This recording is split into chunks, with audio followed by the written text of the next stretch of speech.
Australia's energy market operator has again been forced to intervene to stop Victoria running out of gas for power generation, ordering Queensland producers to pipe gas south instead of shipping it overseas to cash in on soaring world prices.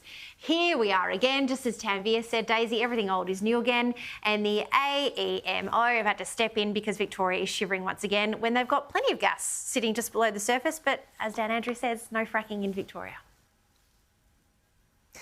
Wow, I bet Daniel Andrews is kicking himself repeatedly and hard over all that business over no fracking in Victoria, considering what's come about now. The thing about Victoria is that, people can scream about climate change and unseasonably really cold weather all they want, but Victoria can have really cold winters. That's kind of a given. It's further south.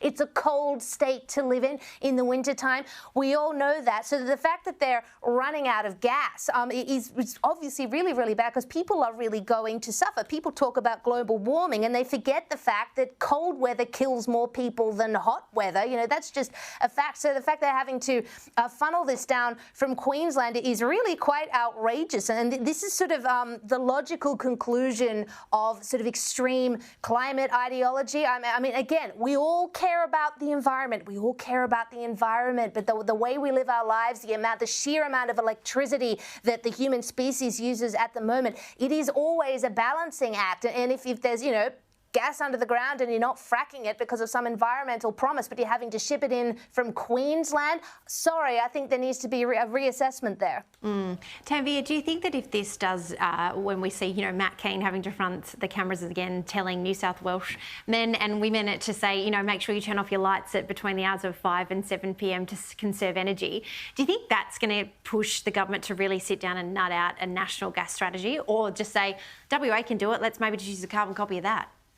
Well, you would certainly hope so, because you've got the same people who essentially held back coal, gas, fossil fuels at every instant, and now going not only, be wary of the power use, but also getting a stick out, demanding gas companies and oil companies produce more. And this is actually happening at a global level. I mean, the US, Joe Biden, the Democrats also limited a lot of fossil fuel extraction. And meanwhile now, they're yelling at the Middle East to go, hey, you need to produce more oil. So it's a total contradiction. And the people, the biggest hypocrites are the ones who profess to be the most green. Yeah, it's going to be very interesting when Parliament resumes on Tuesday, and especially Canberra, because it's going to get mighty chilly down there, that's for sure.